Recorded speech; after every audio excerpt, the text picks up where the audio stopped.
It is so even right now. I think whoever wins, I'm going to dodge this slightly, but it's going to have the narrowest majority. It's going to be like 219 to 216, something like that. Whoever's on top. Yes. On paper, Democrats have some pretty good opportunities. There's probably 5 districts in California they could flip, potentially 5 in New York. So I'd give them a bit of an edge, but it could truly go either way. Welcome to The Debrief, where we talk with the Washington Examiner's top journalists about the headlines they're covering and where the story's going next. I'm Sarah Bedford, and I'm here with magazine editor David Mark.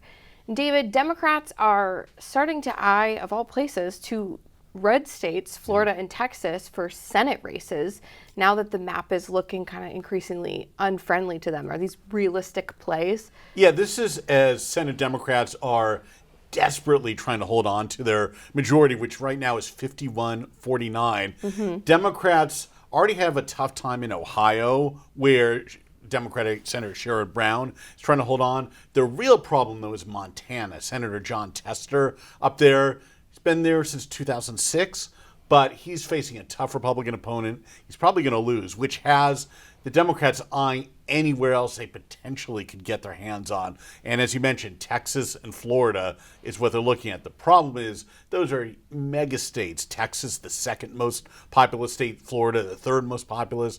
Texas has 20 media markets stretching from tiny little Beaumont way out east near the Louisiana state line to mega markets like Houston and Dallas, which are incredibly expensive.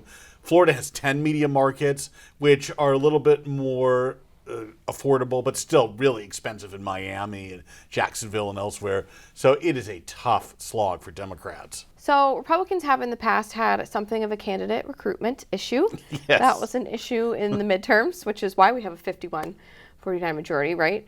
And now you have a situation in Ohio where Republicans are lamenting that maybe Sherrod Brown was beatable but for Bernie Moreno. And in North Carolina, you have a dumpster fire with Mark Robinson, the gubernatorial candidate there in North Carolina. Tell us about those two races and how you sort of see candidate recruitment factoring in this cycle. Yeah, candidate quality is kind of a euphemism Quality, there you go. for problems that Republicans have had.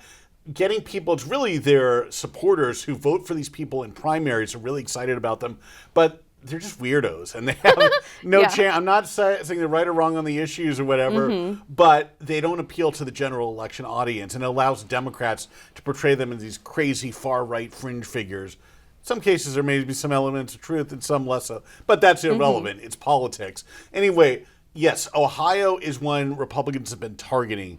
Sherrod Brown, the longtime Democratic senator there, is a perpetual target, but he's been in elected office for decades, and they may have some tough time there. This is on the gubernatorial races. Mark Robinson in North Carolina has some, shall we say, self-inflicted wounds. Right. The thing about that one, though, is usually what happens in presidential races is Republicans win the North Carolina's presidential electoral votes, and Democrats win the governorship. So entirely possible that will happen again.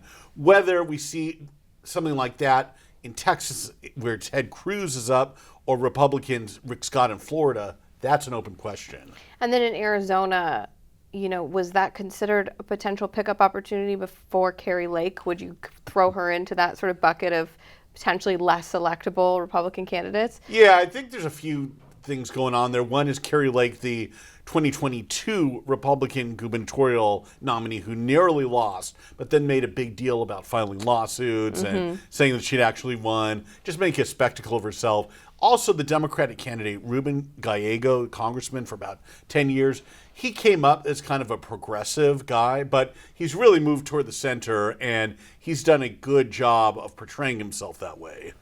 And finally, in the battle for the House, it's a lot harder to sort of break it down to like the few key races that will determine the outcome of who controls the lower chamber. But would you rather be Republicans or Democrats right now in terms of the race for control of the House? It is so even right now. I think whoever wins, I'm going to dodge this slightly, but it's going to have the narrowest majority. It's going to be like 219 to 216, something like that. Whoever's on top. Yes. On paper, Democrats have some pretty good opportunities. There's probably 5 districts in California they could flip, potentially 5 in New York. So I'd give them a bit of an edge, but it could truly go either way. Well, David, thank you so much for being here today. Thank you. You can get more reporting from David and the rest of the political team at washingtonexaminer.com.